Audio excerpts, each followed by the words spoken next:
Welcome to our channel. Today we how to set up Google Nest Hub Max camera, beginner guide step by step clearly.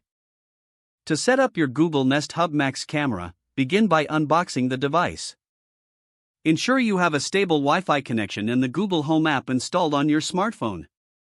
Plug in the Nest Hub Max to a power outlet using the included adapter. Wait for the device to power on and display the setup screen. Select your preferred language on the touchscreen. Connect your smartphone to the same Wi-Fi network you wish to use for the Nest Hub Max. Open the Google Home app on your smartphone. Tap the plus icon in the upper left corner of the app. Select Setup Device from the menu options. Choose New Devices to start the setup process. The app will search for available devices.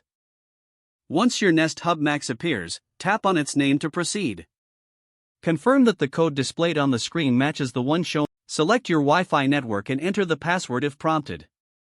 Wait for the device to connect to the network. Once connected, proceed to configure your Google account by signing in. Follow the on-screen prompts to complete the account setup. Next, customize your device settings as preferred, like voice recognition and routines. Place the Nest Hub Max in a suitable location for optimal viewing and voice activation. Ensure the camera lenses are unobstructed for the best performance. Finally, test the camera by using voice commands or navigating through the touchscreen. Your Google Nest Hub Max is now set up and ready to use. If the page does not load, refresh the browser or try again in a private or incognito window. Make sure you are using the correct email address, then retype it carefully to avoid small typos.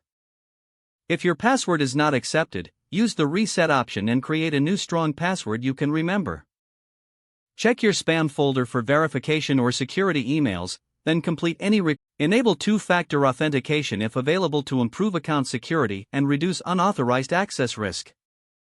After signing in, review your profile details so your contact information and settings are accurate and current. Don't forget to like this video and subscribe to our channel for more step-by-step tech guides.